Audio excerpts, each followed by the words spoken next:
Bonjour, bienvenue à votre émission de la Victoire de l'amour. J'espère que vous allez bien cette belle journée du mois de juin. Aujourd'hui, une émission tout à fait spéciale. Lorsque je me préparais hier, j'avais hâte de rencontrer cette femme, une femme debout, qui est passée de femme battue à femme battante. Je rencontre avec beaucoup de joie Brigitte Jobin. En chanson, notre ami Miguel et l'homélie avec le père Emmanuel Zétino. Bienvenue à votre émission La Victoire de l'amour. Un seul geste de toi viendra mon secours.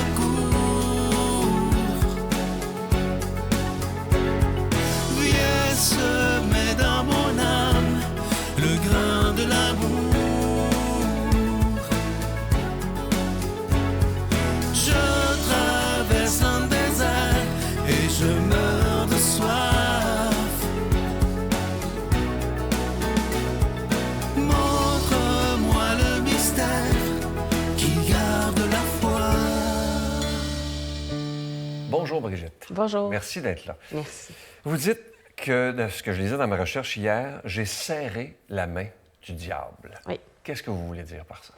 En fait, je ne le savais pas encore la première fois que j'ai rencontré mon bourreau, mais en peu de temps, je suis tombée avec lui dans le cercle de la violence conjugale. Il m'a emportée avec lui. C'était un homme déjà violent, je ne le savais pas. Puis rapidement, il m'a emportée avec lui. Donnez-moi des exemples de comment ça a commencé sournoisement, probablement. C'est très sournois au début, parce qu'au début, il me complimentait beaucoup pour me mettre en confiance. Il me parlait de mes amis en bien. Il aimait ma famille, il aimait tout le monde. Donc, tout était extraordinaire. Il m'aidait dans mes projets. Puis rapidement, il s'est mis à parler contre mes amis.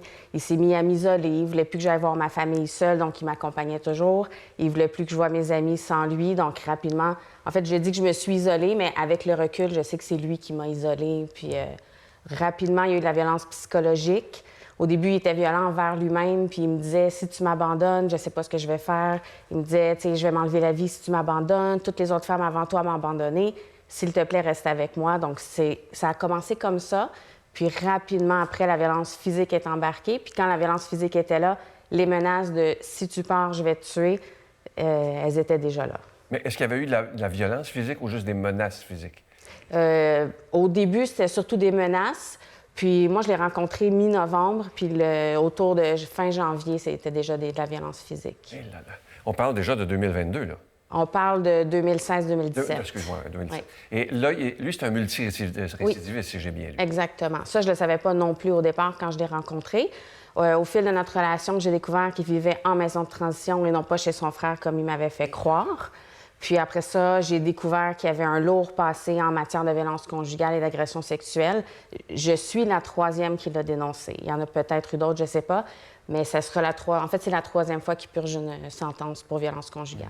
Et comment on réagit comme femme quand on s'aperçoit de tout ça, là, qu'il nous a menti sans arrêt, Oui. et c'est pas des petits mensonges, là? Non. On réagit comment?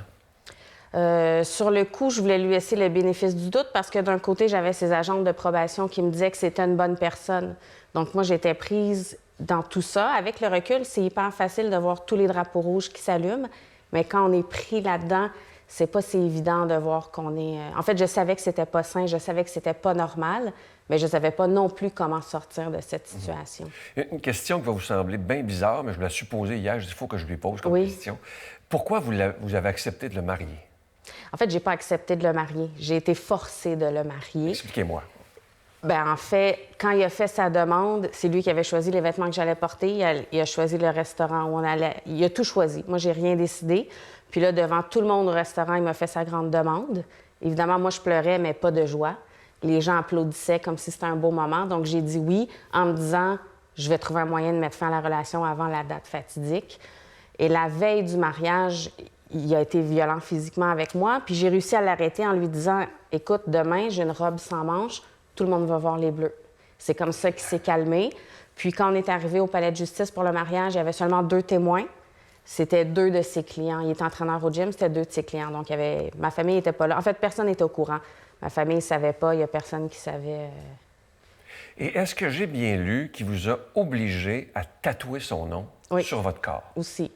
Ça fait partie de toutes les choses atroces que j'ai subies. Donc, j'ai dû faire tatouer son nom sur mes côtes que j'ai fait recouvrir depuis. Mais oui, ça faisait partie de ses demandes parce que pour lui, ça voulait dire qu'il pouvait me faire confiance parce que lui avait toujours une espèce de si tu te fais tatouer, il n'y a aucun autre homme qui va pouvoir te toucher. Puis c'était vraiment une façon d'exercer son contrôle. Et c'était impossible pour vous de s'imaginer lui dire non. En fait, c'était juste pas possible. Dans le début de notre relation, moi, de nature, je suis quelqu'un qui exprime mon opinion, j'ai un fort caractère et j'ai rapidement compris qu'avec lui, ça donne absolument rien. La violence était juste de plus en plus grande, plus je m'exprimais. Donc, j'ai appris au cours de la relation à juste me taire, à pleurer en silence, à encaisser jusqu'au jour où je serais capable de partir. Et comment vous vous êtes sorti de ce tourbillon de violence-là? J'ai attendu le bon moment. Vers la fin, la violence physique était de plus en plus grande. J'ai craint pour ma vie plusieurs fois. Et moi, dans la vie, je suis enseignante. Je voyais l'été arriver, je voyais le beau temps arriver, puis je me disais, si je le fais pas arrêter, je suis prise tout l'été dans mon appartement avec mon bourreau. Pour moi, ça, c'était impensable. Alors, juste avant l'été, en juin, justement, j'ai décidé d'appeler son agent de probation qui l'a ensuite fait arrêter. Puis, Et comment j'ai de la misère comment ça se passait dans l'appartement ou dans la maison avec lui? Est-ce que vous étiez dans une peur constante, même la oui. nuit? Là, J'étais, en fait, tout le temps terrorisée. Il y a des moments où il m'épargnait par sa violence physique, mais j'avais tellement peur de lui parce que je devais répondre d'une certaine façon, je devais utiliser certains mots, je pouvais pas soupirer, je pouvais pas toucher à mon téléphone s'il me donnait pas l'autorisation. Donc, j'étais constamment, en fait, quand j'essaie d'expliquer aux gens comment je me sentais, c'est comme quand on regarde un film d'horreur, qu'on sait qu'on va sursauter, on ne sait pas quand. J'étais dans cet état 24 heures sur 24 avec lui. Comment... Ça, c'est une question que je me pose, les gens peut-être à la maison se posent comme question. Je vois une femme très équilibrée devant moi, solide. Vous avez l'air, en tout cas, très, très, très solide. Comment on tombe dans les griffes d'un homme comme ça? Bien, en fait, c'est pour ça aussi que j'ai écrit mon livre, parce que moi-même, je les avais, les préjugés avant de la violence conjugale, c'est pour tel type de femme, tel type d'homme. Puis finalement, ça peut arriver à n'importe qui. Parce que oui, je me considère comme équilibrée, forte, et pourtant, je suis tombée parce qu'il passe par un mécanisme de séduction, puis après ça, il y a les menaces, il nous isole. Donc, c'est pour ça que je l'ai écrit, pour que les gens comprennent que ça peut vraiment arriver à n'importe qui. N'importe qui, oui. Et est-ce qu'il y a des gens de votre entourage qui se doutaient de quelque chose dans la famille ou qui voyaient quelque chose qui n'allait pas ou vous le cachiez à ses J'ai tout caché jusqu'au jour où le policier m'a appelé pour me dire « Madame Jobin, on a procédé à son arrestation ». J'ai tout caché. J'ai caché à mes collègues, à ma meilleure amie, à ma famille. Je voulais tout cacher parce que si quelqu'un avait découvert son jeu, avait découvert cette violence, les conséquences pour moi auraient été pires. Donc, j'ai vraiment, jusqu'à ce qu'on me confirme qu'il était arrêté, je l'ai caché à tout le monde. Et là, il est où maintenant? Est-ce qu'il est en prison? Il est en prison, oui. Et appréhendez-vous le jour où il va sortir? Oui et non. Non, dans le sens où si je pense à ça, moi, j'avance pas dans la vie. Puis comme j'ai un désir d'avancer dans la vie puis que je vais mieux maintenant, j'essaie de pas y penser. Mais oui, parce que je sais qu'un jour, il va sortir. Même si mon souhait, ça serait qu'il ne sorte jamais, je sais qu'il va sortir. Mais lui, son pattern, c'est triste, mais c'est de changer de province à chaque fois et de faire... Ah oui? Oui. Il a fait En fait, il a commencé en Ontario, ensuite en Alberta, maintenant au Québec. Donc, il y a de fortes chances qu'il aille faire une autre... C'est tout un pattern. Hein? Vous dites dans votre livre que vous ne voulez pas être appelée victime. Non. Pourquoi? Parce que les victimes, c'est celles qu'on voit dans les journaux quand il y a le titre « Féminicide » à côté. Ah oui. Puis moi, j'ai survécu. Est-ce que ça aurait pu arriver, d'après vous? Bien oui, c'est sûr que oui. Moi, je pense que c'était une question de temps. C'était une question de temps. C'est pour ça que je suis contente d'être sortie au moment où je suis sortie de cette relation. Je lisais hier sur vous et vous dites une chose bien importante, que vous n'avez pas à vous sentir coupable d'être tombé dans les bras de cet homme-là. Non, exactement. Puis il y en a au début qui me demandaient pourquoi j'ai décidé de parler à visage découvert de mon histoire. Ça Puis prend beaucoup de courage. oui, mais ce que je disais, c'est que la honte, elle n'est pas sur moi. La honte n'a jamais été sur les femmes qui sont victimes de violences conjugales, elle est sur l'agresseur. Puis ça, je veux qu'on le dise parce que c'est ça, j'ai rien fait de mal, moi, dans le fond. Donc non, je me suis jamais sentie coupable. Puis on n'a pas à se sentir coupable quand on est victime de violences conjugales. Qu'est-ce que vous auriez à dire à ces femmes? Il y en a des centaines de milliers qui sont là. Peut-être Des par hommes hasard. aussi. Des hommes aussi, oui. Oui. Qui sont terrorisés Oui. à écouter parce que peut-être que le mari est proche, Oui. qui va peut-être même fermer la télé ou Oui. peu importe. Mais si la télé est ouverte, des gens qui ont peur, hommes ou femmes, qu'est-ce que vous auriez à leur dire? Vous l'avez vécu. Si vous pourriez donner des petits signes là, que ça s'en vient, là. Bien, de partir, ça va jamais aller mieux. Ça sonne peut-être un peu pessimiste, là, mais dans le cercle de la violence conjugale, c'est vraiment rare que ça va mieux après.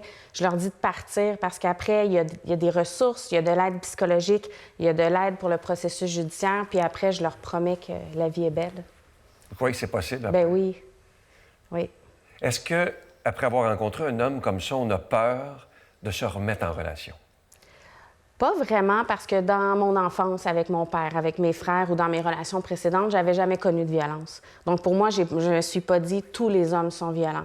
Donc, c'est sûr que j'ai pas cherché à me remettre tout de suite en couple, mais j'avais pas cette crainte de retomber sur un homme violent parce que je m'étais dit « les drapeaux rouges, maintenant, je vais les voir ». Tout à fait. Je l'ai pris en note ici pour cacher, évidemment, que vous avez caché votre tatou avec son prénom. Vous avez écrit quelque chose de très, très beau. Oui. Je trouve ça très, très signifiant. Il y a des choses que seul Dieu peut pardonner. Oui. C'est très beau, hein? Oui. Que vous ayez choisi d'écrire ça. Vraiment. Évidemment, je ne vous demanderai pas si vous avez été capable de le pardonner parce que... La réponse, c'est non. Non. Je vous comprends. Mais croyez-vous que cet homme-là, et là, je ne le défends pas, mais pas pantoute, là, parce que j'ai horreur de la violence, a vécu un genre d'enfance qui l'aurait mené. Parce qu'on voit ça souvent en psychologie. Là. Souvent, c'est des gens qui ont subi des traumatismes, mais on choisit à un moment donné de dire c'est assez, puis je veux couper la chaîne. Là. Croyez-vous que lui a vécu aussi des traumatismes épouvantables? C'est une possibilité. Moi, je peux pas me fier à ce qu'il me racontait parce qu'il y a la moitié de ce qu'il me racontait qui c'était pas vrai. C'est une possibilité, sauf qu'il a quand même fait le choix de déverser sa violence sur d'autres femmes et non pas de travailler sur lui-même pour changer. Et qu'est-ce qui fait que vous vous êtes reconstruite maintenant? Je pense qu'à la base, je suis quelqu'un de forte et résiliente. J'ai été bien entourée par mes amis, par ma famille. J'ai été entourée aussi dans tout le processus judiciaire par des procureurs extraordinaires, par des sergents détectives aussi, qui étaient disponibles, qui étaient bienveillantes. Donc, tout s'est fait dans la bienveillance. Je pense que c'est ça. J'étais bien entourée. J'ai rencontré des bonnes personnes après.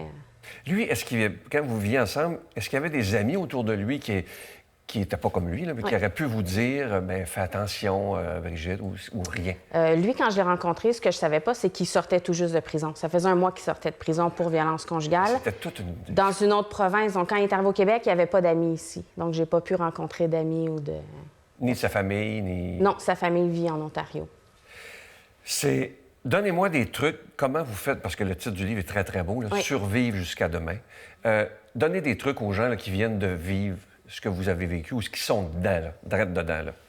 Bien, qui sont dedans, c'est de partir. C'est vraiment le seul truc que je donne à tout le monde. Puis pour ceux qui sont sortis puis qui trouvent ça difficile, c'est vrai que c'est difficile. Là, après, là, j'ai trouvé ça difficile, mais on m'avait dit une fois de prendre la vie 10 secondes à la fois. Puis c'est ça que j'ai fait. Puis aujourd'hui, la vie... je peux la prendre une journée à la fois tellement elle est belle. Mais qu'est-ce qui est difficile après, l'après? Tout de suite après, il y a la peur. Moi, j'ai vécu un été où j'avais peur de tout. J'avais peur des gens qui marchaient derrière moi. J'avais peur quand mon téléphone sonnait parce que je savais pas qui m'appelait. J'avais peur parce qu'il m'avait dit qu'il me ferait tuer si je le faisais arrêter. Donc, il y avait beaucoup de peur. Il y avait beaucoup d'hypervigilance. Il y avait beaucoup le stress. C'est l'inconnu aussi parce qu'un procès puis tout ce que ça implique. Moi, quand je vivais de la violence conjugale, je savais pas ce qui m'attendait après.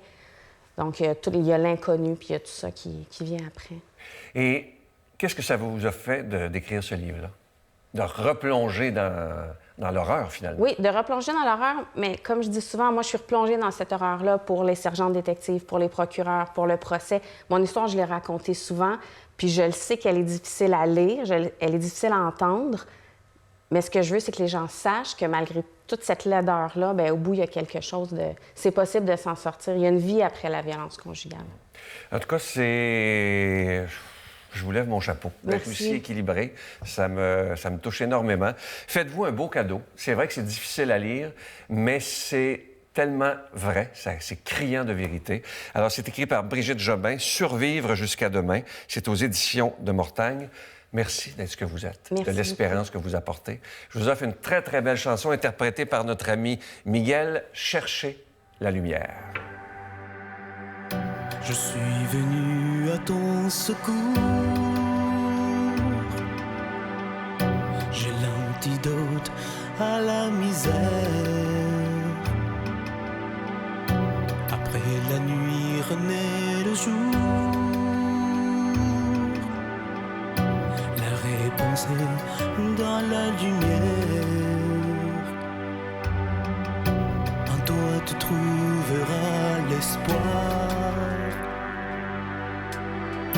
En toi commence un monde meilleur. Il faut chasser tes idées noires qui sèment le doute, récolte la douleur.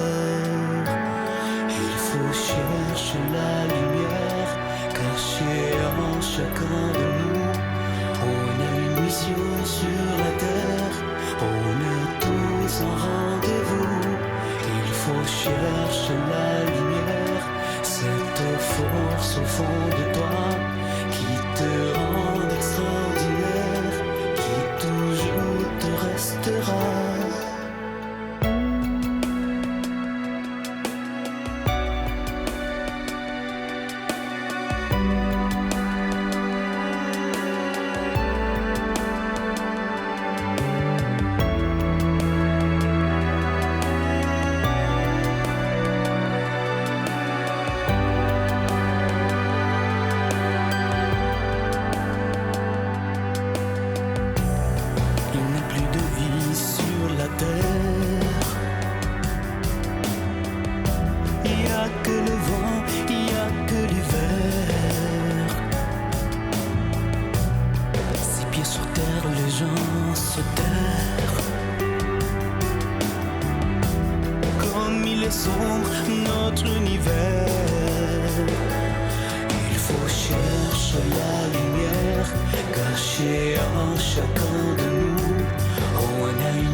Notre Père qui es aux cieux, que ton nom soit sanctifié, que ton règne vienne, que ta volonté soit faite sur la terre comme au ciel. Donne-nous aujourd'hui notre pain de ce jour. Pardonne-nous nos offenses, comme nous pardonnons aussi à ceux qui nous ont offensés.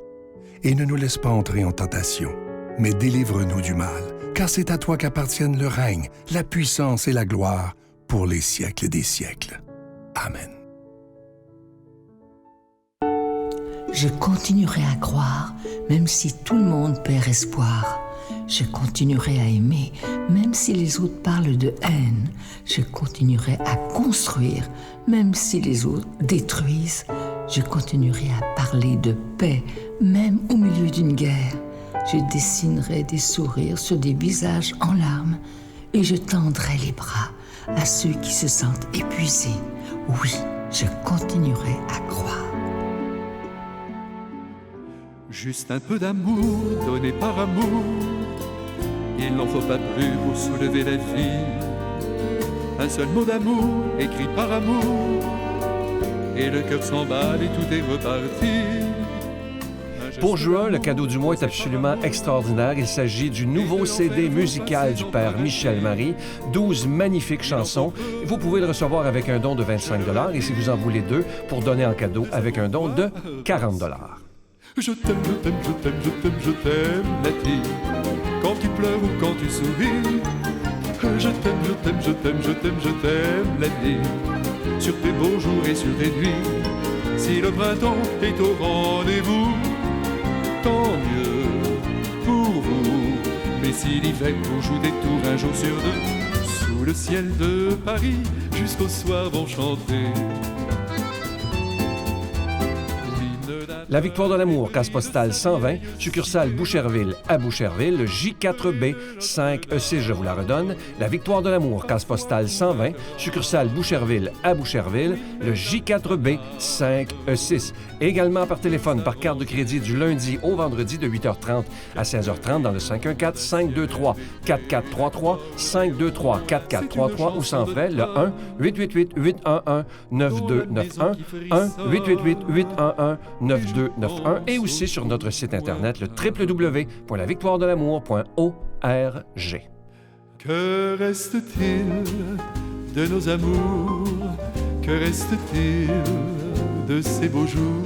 Ce soir, La Victoire de l'amour présente le spectacle du père Michel Marie, accompagné de ses musiciens, Juste un peu d'amour.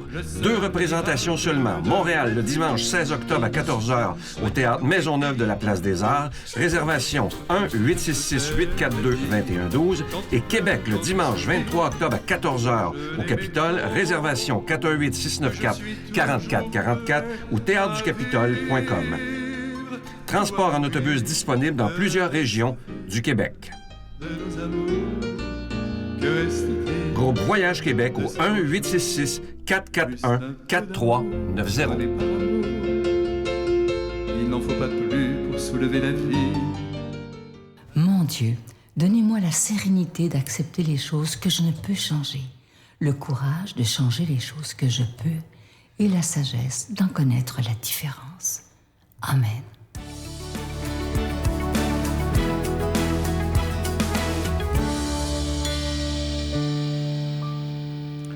Le Seigneur soit avec vous. Évangile de Jésus-Christ selon saint Luc. Or, comme arrivait le temps où il allait être enlevé du monde, Jésus prit résolument la route de Jérusalem. Il envoya des messagers devant lui. Ceux-ci, s'étant mis en route, entrèrent dans un village de Samaritains pour préparer sa venue. Mais on ne l'accueillit pas parce qu'il faisait route vers Jérusalem. Voyant cela, les disciples Jacques et Jean dirent « Seigneur, veux-tu que nous disions que le feu tombe du ciel et les consume? » Mais lui, se retournant, les réprimanda, et il fit route vers un autre village. Comme ils étaient en route, quelqu'un dit à Jésus en chemin « Je te suivrai partout où tu iras. » Jésus lui dit « Les renards ont des terriers et les oiseaux du ciel des nids.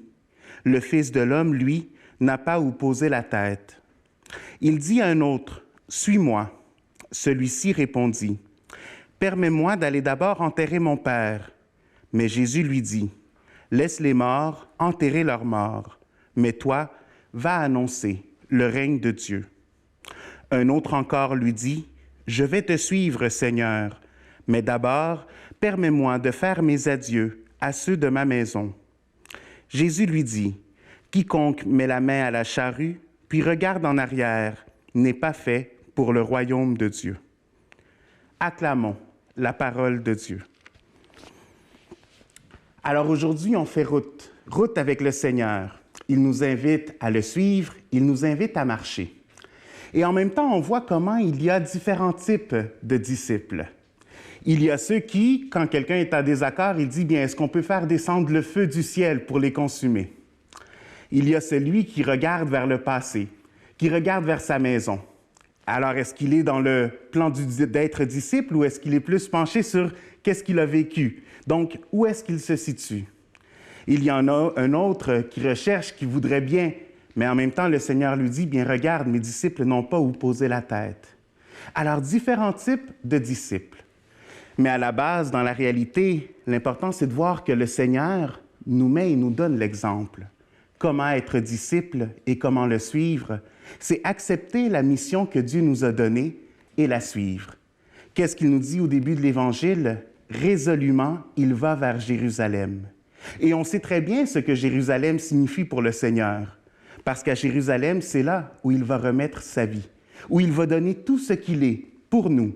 C'est le signe de sa crucifixion, c'est la réalité de la résurrection. Mais en même temps, c'est là où Jésus, résolument, va vers Jérusalem. Donc, comment un disciple accepter la mission, la vivre et en donner témoignage? Je vous ramène un petit peu dans le temps, en l'an 2000. Vous vous souvenez, pour la majorité, on a vécu un jubilé. Et une des images que j'ai très concrètement à la tête, c'est Jean-Paul II, comme Saint-Père avec son espèce de chape colorée qui, à genoux, prie devant la porte sainte et qui, malgré sa maladie, malgré son âge, se met debout et ouvre cette porte sainte vers le nouveau jubilé, vers l'an 2000, vers cette nouvelle ère, avec beaucoup d'espoir, avec beaucoup de confiance. Et c'est là où on voit que malgré la maladie, malgré sa fragilité, il regarde vers le futur et il accomplit sa mission. Pourquoi je vous dis cela? Parce que dans quelques années, on va vivre le jubilé de 2025 et le pape François a déjà accepté le thème qui va être, disons, vécu. Et c'est tout simple comme thème. Ça dit « pèlerin d'espérance ». Pèlerin d'espérance, c'est justement ce que nous sommes appelés à vivre. Être pèlerin, donc être en marche, mais être pèlerin avec un sens d'espérance. Je regardais mes photos dernièrement sur mon cellulaire et une des photos qui m'a frappé, c'est une que j'ai prise lors de la veillée pascale. Au moment de la veillée pascale, on a tous une petite chandelle avec une lumière. Et comme vous savez, je travaille à la cathédrale. La cathédrale, elle est immense, elle est grande. Et j'ai pris un cliché à ce moment-là, où toute la communauté avait sa petite chandelle et témoignait de cette lumière de résurrection. Et vous savez comment, en photographie, la lumière est importante parce que c'est ce qui donne couleur et sens à toute la photo. Et je peux vous dire qu'à ce moment-là, en la regardant, ce qui m'a impressionné, c'est que des petites chandelles, tout ensemble, pouvaient illuminer la cathédrale en entier. Et voilà notre espérance, être cette lumière pour justement ce monde de ténèbres, être cette lumière pour aider, pour éclairer, pour donner espérance. Et je termine avec une petite citation de Jean-Paul II, justement, qui nous dit « Souvenez-vous du passé avec gratitude, vivez le présent avec enthousiasme et envisagez le futur avec confiance. » Alors, avec confiance, envisageons et soyons des disciples, des témoins, des porteurs de cette lumière. Ayons confiance dans cette mission que le Seigneur nous confie et accomplissons avec sérénité et avec joie. De tout cœur, je vous bénis, au nom du Père et du Fils et du Saint-Esprit. Je vous salue Marie, pleine de grâce. Le Seigneur est avec vous. Vous êtes bénie entre toutes les femmes, et Jésus, le fruit de vos entrailles, est béni.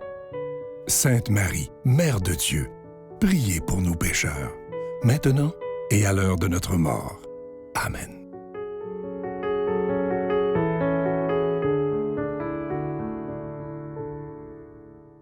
Vous savez que pour moi, c'est toujours un peu difficile de faire ce genre d'entrevue-là parce que ça vient me chercher, je suis un humain, et de s'imaginer que des gens puissent vivre autant de violence, ça me peine d'une façon épouvantable. Vous allez voir au bas de l'écran le numéro de téléphone de SOS Violence Conjugale, et je veux vous raconter une histoire qui est arrivée, une dame qui m'avait écrit sur Facebook, elle avait à peu près dans les 60 ans, et elle me disait qu'elle vivait la violence conjugale, violence psychologique, violence physique. Mais imaginez ce qu'elle m'écrit après, et là, je ne fais aucun jugement, bien entendu, mais elle me dit « J'ai été élevée, je suis mariée catholique et que c'est bon à la vie, à la mort, pour le meilleur et pour le pire. » Et j'ai répondu à cette dame d'une façon assez directe, avec beaucoup de respect. « Madame, la gloire de Dieu, c'est l'homme et la femme debout.